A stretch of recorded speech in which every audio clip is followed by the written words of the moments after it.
Alright, Diablo 4 players, let's talk about the brand new Chaos Unique items that are coming out in Season 10, and what are the ones that you may want to try to test out in the PTR. If you guys don't know, there's only a limited amount of items that will be able to be converted into a Chaos Unique.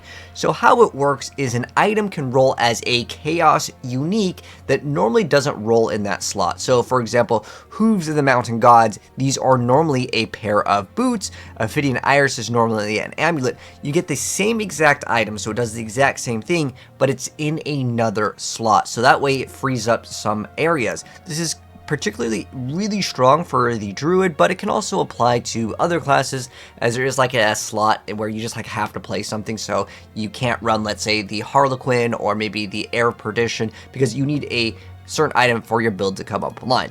Now, it's not able to be placed in every single slot. Like, you can't replace all of like your weapons and stuff with these uniques. How it works is they only go in the helmet, the chest, gloves, pants, and the boots.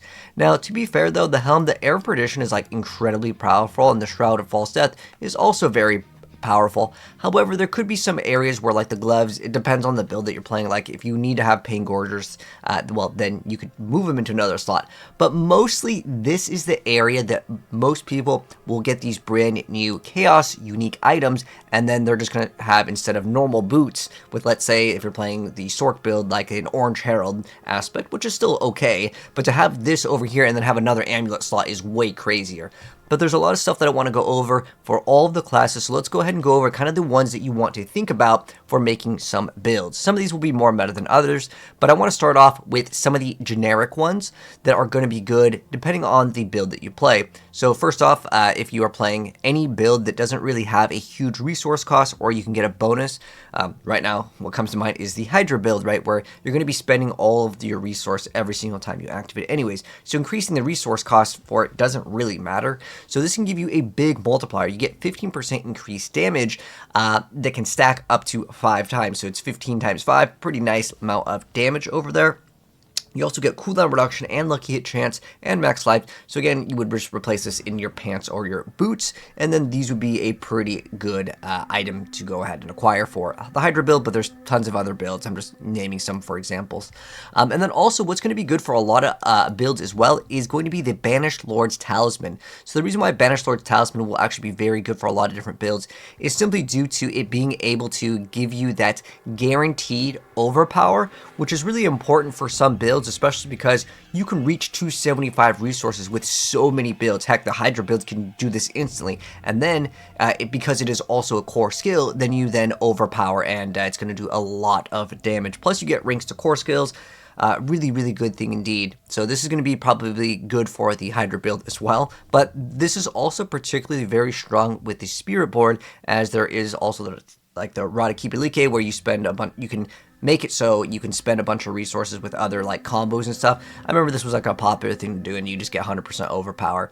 Another great item to consider for the Sorc, I know we're talking about the Sorc several times here, but the Sorc is a class where you can get like thousands of mana now. There's a new thing that also goes well with Lochran's Talisman, but this is available for all classes as well.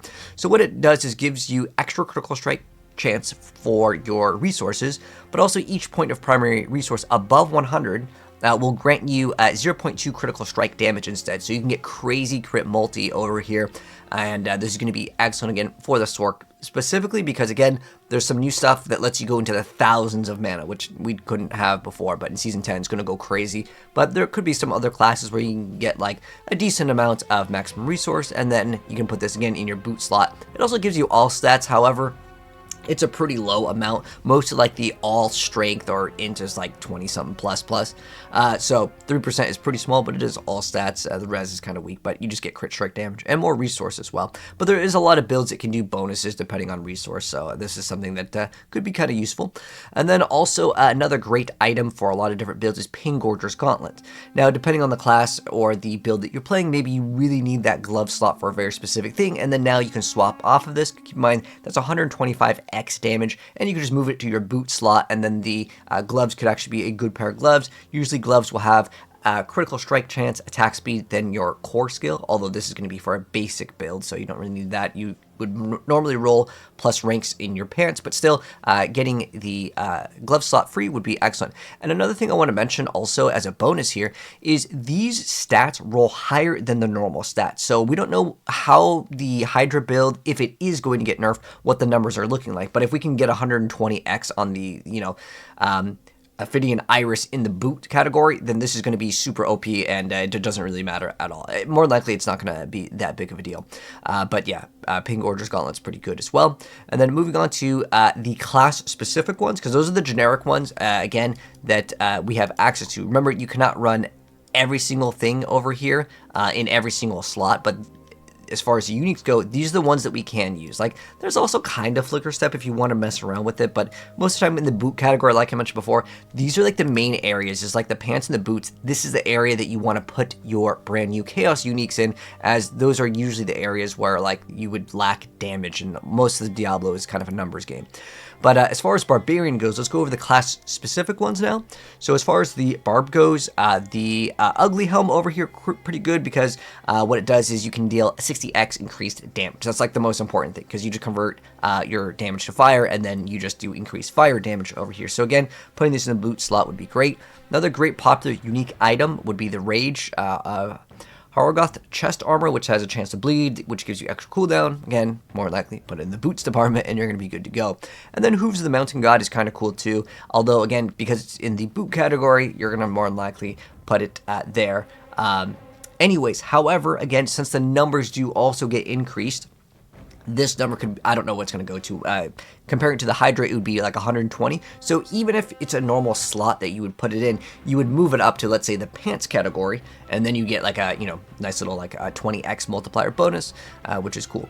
And then also for the Druid. Druid is one class that heavily benefits from it. So right now we're in the season where it's all about the poison pulverized Druid. Maybe you can somehow throw in like a Banish Lords as another addition to the build. You could also get Rotting Lightbringer, and then you can move this into another category. Another thing with the Druid that's particular in a lot of different builds is Ari does, as well as the Menorach Ring. These are seen in a lot of different like build variants. I know Cataclysm Druid isn't like the hottest thing right now since the snapshot nerfs. However, being able to get like just that the amount of willpower that it gives you, it could be really big, especially if some of these stats can roll even higher. But the unique power, if that goes up even higher, it's like not that big of a deal, because like that damage doesn't matter as much. But a Menorach Ring might be a little bit better, because it's going to give you the Elemented Spirit, and then you could also deal just flat increased damage. This actually got nerfed. It used to be way better. But the thing that I'm actually most excited about with specifically the Druid is that you could run Basili's Prayer and Tempest Roar in like your boots. That's like huge, because Harlequin and the Air of Perdition are some of the best items in the game, and Druid could never use them because you have to convert your skills. But now things are about to shift up. I think this is going to be probably one of the best shifts for specifically Druid. Also, you can consider running the Flesh Render. I believe that one was also on the list for the Druid over here. Yeah, the Flesh Render, it could be something to consider if you want to go ahead and mess around with. I believe there's like a Shout Druid build. But basically, the Druid is probably going to benefit off this most. Again, they always had to run Tempest Roar for a lot of different builds, and same thing with Basili's Prayer. And then as far as the Necro goes, I was thinking about like other cool, like fun things to do. You could still probably do some sort of Shadow Dot variant in the next season, but I really have always enjoyed this item as like kind of like an auto exploder with Black River. And one thing that kind of sucked with that variant, if any of you guys have played like a Black River Sacrilegious Soul build, which is really cool because you can literally walk and just things just legitimately start blowing up, and it feels really awesome. But what you could do with this over here is run this item again in your boot category. There's usually the thing where you auto curse with that, but we can see where else we can put this. But basically, this item kind of sucks for like in the ring department, because usually you want to run Starless Skies. That's another thing that the Druid would benefit from too, because with the Druid in particular, you always are kind of clogged up on ring slots. But with the Necromancer, Sacrilegious Soul just loses out too much damage. There's not really too many good offensive skill slots like or stats on this, other than like I guess corpse skills. But the one thing that's really nice is you get to have that corpse explosion and corpse tendrils every duration. And remember, these things can roll higher. So if you can get a corpse explosion every technically, you want this to roll as the lowest roll, but if that can go even further, I think by 20% is the numbers that we're looking at. So if we get to like maybe like 0.8 or even lower than that for like the corpse explosion, we could really benefit off of Black River. There's also another thing for the Necromancer where corpses can get consumed twice. I don't know how the interaction is going to work with Black River, if that's double explosions or whatever, but that's going to be kind of cool to take into consideration, as well as maybe the Unmaker, because again, it's the helmet slot, so maybe we can see Soul Rift kind of make a return. I actually really like the Righteous Fire playstyle, so if you put this again in the boots, then you run Air Perdition, you get more damage, and then more damage is good, right? So this could be something to consider if you guys want to mess around with that. If there's any other like really cool ones, let me know. I haven't seen too many people play Bloodlands. It's mainly been about overpower with the Necromancer and a lot of like the top tier builds, but maybe you can make use out of Banishlord's Talisman somehow to spend all of like your resources, and then again you get that big nice bonus of that guaranteed overpower, but then also you have that extra overpower 60x damage, and again the boot category is the thing I'm mentioning time and time again, but that's like the reality of it. Most of the time that's what you're replacing. Now as far as the Rogue over here, Rogue actually has a lot of options. So for like any build, you can just throw in Cowl, and those ranks to specifically unstable elixirs, trick attacks, rapid gambits. There's two of them that give you a pretty nice multiplier, so if you get that, that's kind of cool. But also there's a big chunk of lucky hit chance against crowd-controlled enemies, so that's going to be awesome to see as well. And then also Scoundrel's Leather for the Death Trap variant, again putting these on the boots could be something that you consider. But Beastfall Boots is usually in that build because you need it, but we'll see what the powers are looking like, because maybe we can kind of move things around over here. And then also Grasp of Shadows, once again going into the boot category to have these little shadow clones come out. And then if you can get this to like 70% plus in terms of like the thing activating, I think this is going to be pretty cool, and this could be seeing a lot of play in a lot of builds because it's just a bunch of ranks to your marksman and cut through. It's got attack speed, it's got crit, and the power is pretty good since they had buffed the summons or the shadow clones, which I think is awesome. They also decided Sky Hunter could be one of the items, which I think is pretty cool.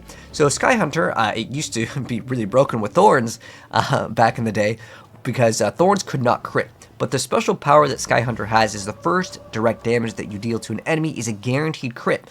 When you consume stacks of precision, it gets increased another like 60x, and then you gain extra resource. So the Rogue is going to be pretty crazy with this, especially if you can mix this in with like Crowd of Lucian, because then you could spend all your resources and just go like pretty much right back up. If you also have resource gen, like percent, this is a really big item because you just go back to max resource, and then you could run Banishlord's Talisman. You also have the Sky Hunter and Crown of Lucian, and your build is going to go multiple times in DPS, which is really cool. And another really insane thing, this already has chance for marksman projectiles to cast twice, so you're gonna go crazy with like your like 100% chance for whatever skill that you're using. Obviously it's for marksman builds only, but I think this is going to be a really awesome thing, especially because you could in theory build your build with 0 crit, and the first time you hit the enemy, as long as you're one-shotting everything, it doesn't matter. It also gives you massive amounts of attack speed, especially if, let's say, you roll this GA. Assuming that you can also masterwork, I mean, look at this. This is 54% attack speed.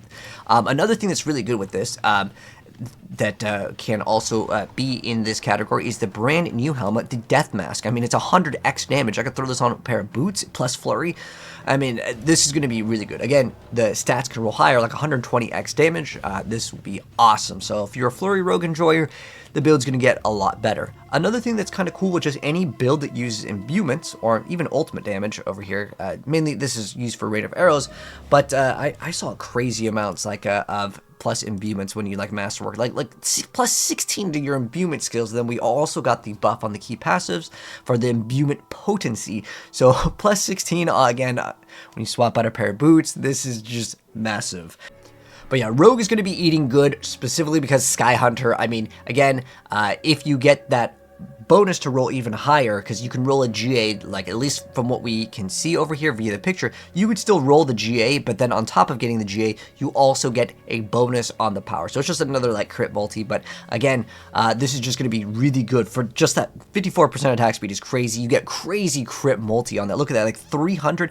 If we get a GA, look how crazy this thing is. If we masterwork 600, like these numbers are crazy good. Anyways, next class over here, we have, of course, the Sorc. Sorc. So what is the Sorc maybe trying to utilize? So we can maybe mess around with Starfall Corona. This could be really good for the meteor builds, but now we don't have to run this helmet. We can just run it in like the boots category once again, and then we have maybe that thing even higher, because remember the stats can roll better, so maybe we can change it to like a 2-second cooldown, get even more cooldown, and then the build becomes way stronger, especially because we don't have to lock down the helmet slot. We can play Harlequin or, of course, the Air of Perdition, which is massive increase in DPS. Another really great thing that's going to be seen in so many different builds, and I think this item has a huge potential to get nerfed, though. It's specifically the maximum resource and generation. This is what I think is going to get these pants completely like reworked or something, because there's another thing in the new season that can give you like thousands of mana. And right now, I mean, like 300 mana is even like really pushing it on Sorc, but the reason why is because there's a bunch of things with Sorc. If you spend a certain amount of mana or a threshold, you get some bonuses, right? But if you are able to also run, let's say, Banished Lord's Talisman, because you don't need Ophidian Iris, you can then guaranteed overpower, have your Hydra spend, I don't know what the max amount is, but I'm saying thousands of mana. The multiplier is just going to go through the roof, and this is probably why I will absolutely be recommending to try out Sorc. Like I said, it's probably going to get nerfed, but it'll be fun. Also, because Fireball is a pretty fun build, if you guys have not tried it, it's still a pretty strong build, and since the new season is about Infernal Hordes, for the new mechanic, as far as like what's kind of getting buffed over here for the new season, check out my Fireball build. I recently dropped a build guide on it, and this is going to be excellent, because now you have a two-hander, which is going to be massive because you don't have to clog up your two-handed aspect here with the Fireball one, and this one is still pretty good, but again, once again, the boots is what we're going to be replacing with this one over here. And then lastly, the Spiritborn is going to get some massive buffs too. So again, Banished Lord's Talisman, which we already talked about, but they have a lot of really great helms as well. Loyalty's Mantle is an excellent one, but there's also another good one called the Harmony of Ebiwaka, which can give you like 60x additional damage, gives you damage reduction. Fantastic thing. And then again, remember, that gets multiplied even further, because it says your skills deal 30x increased damage per spirit type that they have, which is usually like 2, but you could push it even further. And then remember that number, because it is a Chaos Unique, it goes even higher. So it's probably going to be that one. There's also, again, Loyalty's Mantle, Harmony of Ebiwaka. Those are both great items. Also Crown of Lucian, but it's going to cost you those resources as well. And then the brand new pants, right now, this is kind of like the best build, but imagine that that number goes even higher. The pants slot isn't really important, but the thing I wanted to mention with this, not just in the shell, which this item is cool too, because it like drains your HP and gives you crazy cooldown reduction. But since we're talking about the chest piece over here right now, the Razor Plate is a really good item as well. And imagine having Razor Plate where that thorns goes to 240x damage, and then you just run it on a pair of boots, or again, any other slot that would normally be there. And then this could go even in the glove department, or again, another spot, and then you can get even more damage. It's going to be cool. And then also, the Spiritborn has a lot of really cool uniques. What came to my mind is they brought a Kipilike, so all of your cores are also basic. Then you can throw in Pingorger, and then your basic skills do like that incredible amount of bonus damage. Like, there's a lot of cool ideas upcoming here with this patch. There's also Sepa Zontak over here that always uses the third attack. Again, now you don't have to put it in your two-handed, which is a huge. And then also maybe the Wushnak Pa can change up the primary Spirit Hall bonus with the Jaguar, which already does double dipping. I mean, that thing over there, again, 20% going to like 360% of the Spirit Hall bonus on top of getting all the bonus. I mean, we're talking crazy numbers here. Again, you just throw it as like, you know, boots, which is going to be awesome. So I'm really excited to see what other people come up with these Chaos Unique ideas. But those are some of the ones that I wanted to go ahead and cover in this video. If there's any other good ones, let me know in the comments below. Again, you can't run every unique. These are the ones we are kind of limited to, but those are the ones that I felt like were kind of worthy of mentioning in a video. But again, let me know if there's any cool combos or other ones that you guys could consider, because some of the other things like Essadors, this sees like 0% play. Now, will these be better? Sure, everything. Even like the ice spikes with the blue rose, these are all going to be much better. Everything's going to be better with this update. That might have not been super good, but I'm guessing mostly like, you know, open world T4 content. But the bosses, though, maybe they're going to be able to be deleted with with even like some of the non-meta builds because this power is so good. But I think with Sorc, dude, you got like an Oxio Conduit and then get the thousands of mana and then run the Banished Lords. It's gonna be crazy. I think Sorc is probably one of the biggest winners in terms of like this patch because of the numbers with the mana. But I also think that the biggest winner in terms of like what you can do is probably the Druid, because you have so many conversions. Even with like the Earthbreaker, it's one of the rings that I also really quickly could mention, because there's only so many that you can put in one build. So this is another really cool ring that did see some play before as well. I think this was actually maybe a bug. There's a lot of good Diablo builds that are like they're bugs, and you know, after it gets patched, they're not good anymore. But like the landslide projectiles will cast twice. Again, equipping this in like a boot slot would be excellent. Anyways, let me know if I missed out on any good ones down below. But yeah, really looking forward to Season 10 very soon, guys. On Tuesday, Season 10 is coming out for the PTR testing. So if you guys want to see some of these crazy ideas, subscribe to the bell, and you'll definitely see it. Anyways, take care, Diablo gamers, and I'll see you in the next video. Peace out.